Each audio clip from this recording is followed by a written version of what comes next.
सोच वह नहीं होती जो मैं सोचने पर मजबूर कर देती है, सोच वह होती है जो मैं करने पर मजबूर कर देती है। आपका स्वागत है, मैं कडी Rathore, motivational speaker and storyteller. आज मैं बहुत ही एनर्जेटिक हूँ वीडियो को पूरा देखने, क्योंकि आज मैं एक ऐसी भारतीय बेटी की बात करूंगा जो आपके दिल और दिमाग को मोटिवेशन की आंख से भर देगी। इनका नाम है अरुणिमा सिन्हा। इनके एक पैर नहीं था, रीढ़ की हड्डी पूरी तरह से हिल चुकी थी।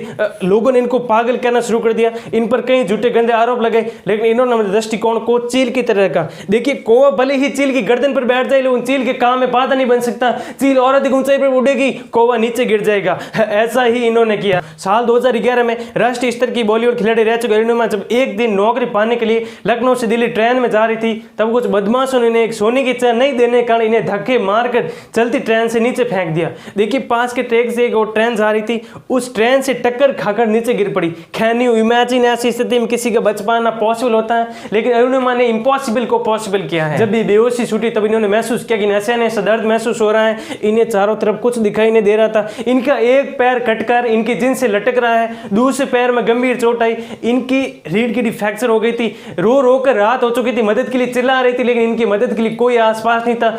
चूहे इनकी पैर को कुतर रहे थे। इनके पास से 49 ट्रेन गुजरी।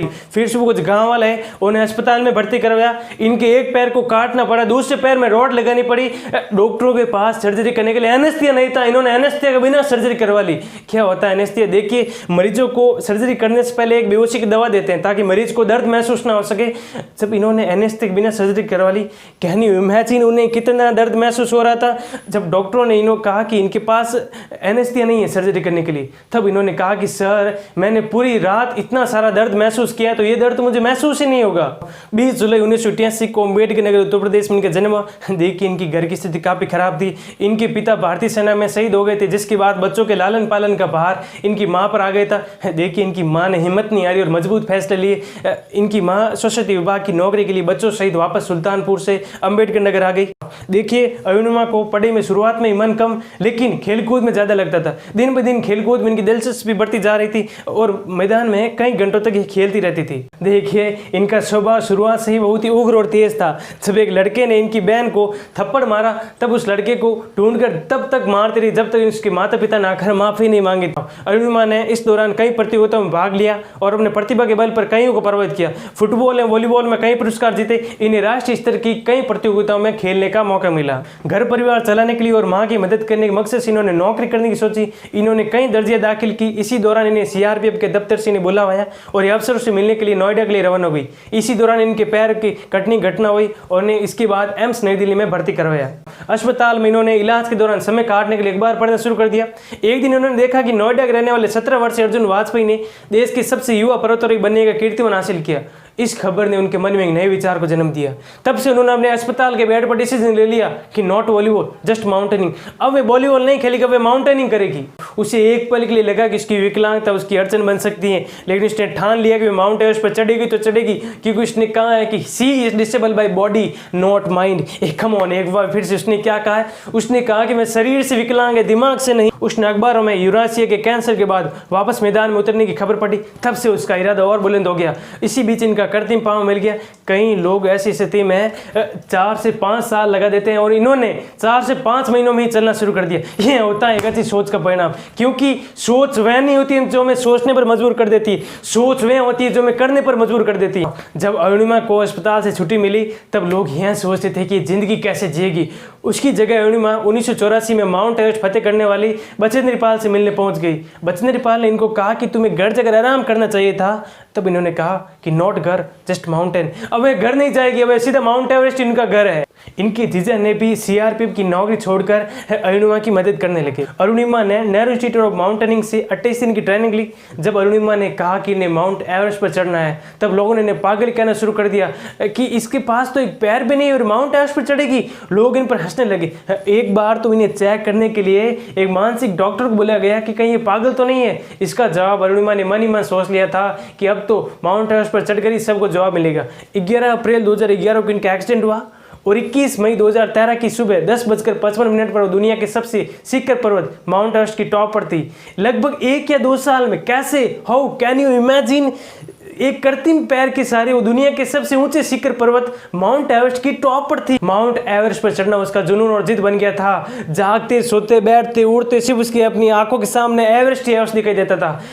जब तक आपके काम के प्रति आपका पागलपन नहीं है तब तक ये संभव नहीं है कि आपके सपने पूरे हो। खम ऑन एक बार और, अगर आपके काम के प्रति आपका पागलपन नहीं है तब तक यह संभव नहीं है कि आपके सपने पूरे हो। इन्होंने कहा कि जैसा हमारा रूल होता है उसी प्रकार ऊपर वाले का भी एक रूल होता है। उसकी लिस्ट में जब तक उसका नाम नहीं है तब तक उसे कोई नहीं ले जा सकता। जब ये वाकई में माउंटेनिंग करने पहुंची तब रोड हेड से बेस कैंप पहुंचने में लोगों को 2-2 मिनट का समय लगता था। इन्हें वहां पहुंचने में 3-3 घंटे का समय लगता था। इनके दाएं पैर में रॉड लगी हुई थी, घाव ठीक से भरे हुए भी नहीं थे, हड्डियां ठीक से जुड़ी हुई नहीं थी। जब ये चढ़ाई करने के लिए जोर से पांव रखती तब इनके पांव से ब्लड आने लगता था। शुरुआत में सबसे पीछे रहती थी लेकिन 8 महीने बाद पूरा बाहर उठाकर बेस कैंप से साथ निकलती और टॉप पर पहले पहुंचती। इन्हें इस बात की खुशी होने लगी कि ये सब तो मेरे से पीछे छूटने लगे हैं। उससे ज्यादा खुशी नहीं तब हुई जब ये सब आकर मिलकर पूछने लगे, मैडम तुम खाते क्या हो, एक पैर भी नहीं है फिर भी चलती कैसे हो। उन्होंने कहा क्योंकि जैसा हम सोचते हैं बॉडी उसी प्रकार जनरेट करना शुरू कर देती है। जब ये रात में चढ़ाई के लिए शुरू करते थे क्योंकि रात में मौसम साफ होता था, जहां भी उसकी हेडलाइट जाती वहां पर डेड बॉडी। ऐसी स्थिति में कुछ लोग हार मानकर वापस चले जाते थे लेकिन ये डरे नहीं और उन्होंने एवरेस्ट को फतेह करना अपनी जिंदगी का गोल बना लिया था। जब ये साउथ समिट में पहुंचने वाली थी तब शेरपा ने जोर का झटका दिया, अरुणिमा तुम्हारा ऑक्सीजन लेवल खत्म हो रहा है, वापस चलो, अगर जिंदा बचेंगे तो वापस आ जाएंगे। तब अरुणिमा ने कहा नहीं सर, बहुत ही मुश्किल से स्पॉन्सर मिला है, मैं यह अवसर नहीं छोड़ सकती। हिलेरी स्टिप के बाद थोड़ा ही चलने पर वहाँ एवरेस्ट समिट है। करीब 1 से 1.5 घंटे बाद वह दुनिया के टॉप पर थी। पागलपन तो तब हुआ जब अरुणिमा ने शेरपा को यह कहा कि नेस फ्लैग के साथ एक फोटो ले लो। किसी तरह शेरपा ने फोटो ले ली। शेरपा गुस्सा तब आया जब अरुणिमा ने कहा कि वीडियो बना लो। शेरपा ने कहा इनको कि 8848 की हाइट, आपका ऑक्सीजन लेवल खत्म हो रहा है, आप कह रहे वीडियो बनाओ। किसी तरह मुश्किल से शेरपा ने वीडियो बना लिया। आज मेरे लाइफ का सबसे बड़ा सपना पूरा हुआ और मैं टॉप ऑफ द वर्ल्ड पे हूँ और बहुत खुश हूँ और सबको ये मोटिवेशन देना चाहती हूँ कि हर आदमी अगर अपने लक्ष्य को बनाए तो वो कभी नहीं हार माने और वो अपने टॉप को, अपने लक्ष्य को जरूर पाएगा। अरुणिमा ने माउंट एवरेस्ट को फतेह कर उन लोगों को ये सबक सिखा दिया जो ये समझते थे कि एक लड़की ऊपर से विकलांग और एक मिडिल क्लास की फैमिली, आप लोग शायद इसे किस्मत या भाग्य समझते होंगे, लेकिन अरुणिमा का कहना है कि किस्मत ही भाग्य उनका ही साथ देते हैं जो कुछ पाने की जिद रखते हैं, जो एक बार हार कर कुछ नहीं खड़ना चाहते हैं। उसके लिए अरुणिमा ने टॉप से चिल्ला कर कहा है कि हाँ तुम भी कर सकते हो। अपने कृत्रिम पैर के दम पर अरुणिमा ने माउंट एवरेस्ट के अलावा Mount Kilimanjaro Africa, Mount Kosciuszko Australia, Mount Aconcagua दक्षिण America, Mount Elbrus Europe, Carstensz Pyramid Indonesia, Vinson Massif Antarctica और फतेह की। देखिए अरुणिमा आज चंद्रशेखर आजाद विकलांग खेल अकादमी चला रही है जहां कृत्रिम अंग वाले विकलांग बच्चों को प्रशिक्षण दे रही है। इस वीडियो के लिए आपसे रिक्वेस्ट कर रहा हूं, थोड़ा तो आपको भी करना पड़ेगा। स्टूडेंट्स को, गर्ल्स को, समाज के हर उस वर्ग के बच्चे तक इस वीडियो पहुंचे देना। लाइक कीजिए वीडियो अगर आपको इस वीडियो अच्छे लगते हैं, सब्सक्राइब कर बेल आइकन नहीं दबाए तो अगला पावरफुल मोटिवेशन वीडियो आपसे छूट जाएगा। कमेंट बॉक्स में बता देना अगला कौन सा वीडियो आप देखना चाहते हैं। मेरे साथ जुड़े रहने के लिए और हर बार वीडियो वापस आकर देखने के लिए आपका बहुत बहुत धन्यवाद।